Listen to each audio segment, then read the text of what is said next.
This is Macho John Madden in my usual spot by my camper van, which actually has been running already today and could potentially be drivable even today or maybe tomorrow.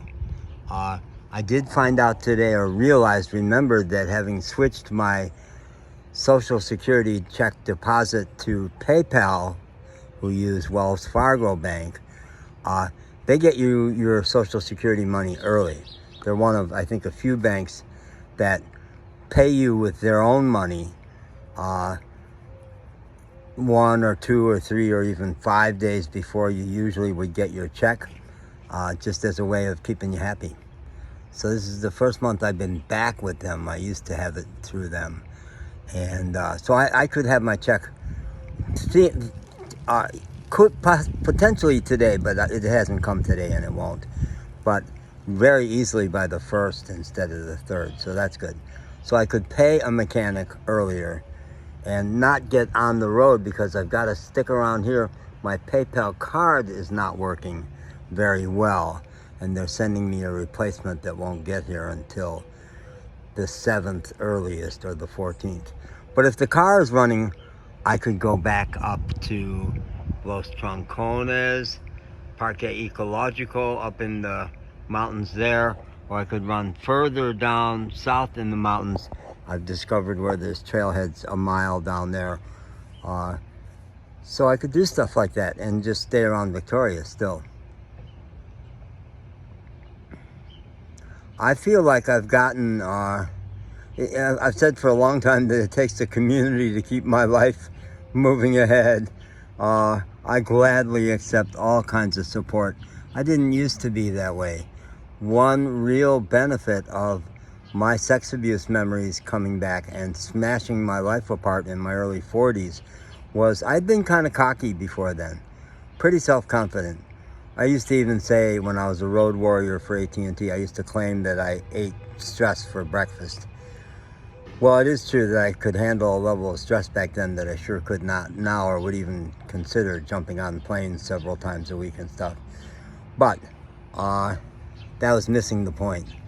And we're all interdependent. We all need lots of support. And any of us who have a notion that we're ruggedly independent are seriously missing the boat. But our whole national myth believes that, especially for men, but for people, it's a fallacy that's foisted on most Americans and most Western civilization people. Not so much some ancient cultures where they really get it, that you're embedded in the culture. But when my sex abuse memories came back, I was helpless. It blew me apart so much that I said back then, I've learned that I need to ask for help, that I'm not anywhere near as independent or indestructible as I thought. So I learned that 30 years ago, 35 years ago, but I keep learning it as I'm on the road, as my check never makes it for the whole month, as we rely on homeless resources, as I really hunger for connection with people and any kind of, we've probably 80% of the food we've eaten in 3 years has come from food pantries. Yeah, here's my little puppy who's in it. No, not in a gentle mood. came was nibbling on my butt, and I thought that picking up, say hi to the people. Now go away. All right. But the web of non-licensed Mexican auto mechanics have been keeping me afloat for several months in Los Fresnos, Rio Grande Valley, South Texas, when my car would not start without a jump for weeks. The AutoZone hooked me up with a local Los Fresnos mobile mechanic named El Gato, an old Mexican man who speaks no English, and his English fluent son Roberto. And they did wonders for us, although they could not fix our electrical issue. And we ended up going to Pancho, same name as my expired dog, Auto Electric, was an entirely Mexican very licensed and more expensive shop. But Eduardo there had been doing electrical work for 20 years and went right to the heart of the matter. So I was so grateful. They were expensive, but I was so grateful. Whereas Roberto and El Gato, dad and son, I had to beat them up to get them to take enough money. And I didn't have enough to give them what they were worth, but I managed to drive them up to charges that were more respectful of their time. But they were good, and they didn't try to do things they couldn't do. They were real honest about what they could and couldn't do. And now here, Fernanda is the guest services manager here at the hotel. She got her dad, Martin, involved, who has some mechanical skills but does not claim to be a mechanic, but ran interference for me, talking with the security guards at the shopping mall and getting them involved in pushing the car. It was unbelievable. They went, they're in their dress security guard outfits, nicely pressed shirts and stuff. They're pushing the car, and got two young, one young and one not quite as young mechanic involved. Again, unlicensed Mexican mechanics. It allows them to charge much less. And one of the things Roberto did for me at the El Gato shop was to swap seats. The owner before me had been a 300-pound truck driver, Chicago cop, and he beat the shit out of the driver's seat where I couldn't get near the steering wheel without sitting way up on the seat with no back support.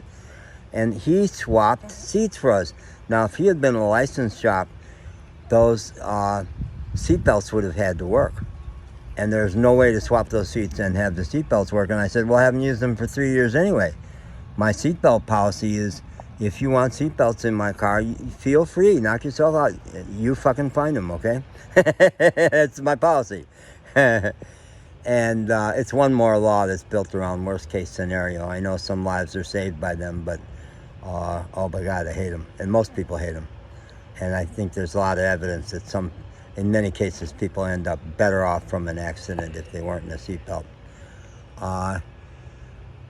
But there's no way I could have had that job done if the seatbelts had to be working. So I was grateful for that. Now here, once I got over here, yesterday at the hotel, 3 lovely Houston women, we got to talking with them, and I told them that we were broken down back here. Later on in the evening, one of them, Blanca, came back with her cousin, Enrique, who still lives here in Victoria, and he knows mechanics. So he got on the line right away and lined up a mechanic to come today at 10 a.m. And then, so Cesar showed up and with another guy, and they did some hemming and hawing, and they were going to have to come back with more tools. And diagnostic tools. But instead of coming back, he recruited, see the whole web of these guys who know each other and know what each can do. He recruited Joshua, who is a rock star. Joshua is so cool. He's probably 30, I said, where'd you learn to speak English like that? Because he speaks like a real cool American, a hip Houston American, and that's where he learned it. He spent several years in Houston. And he really knows his mechanics, and got it started. It's been days since it started, but he got it started right away, and also had to go get some more diagnostic tools, so he'll be back.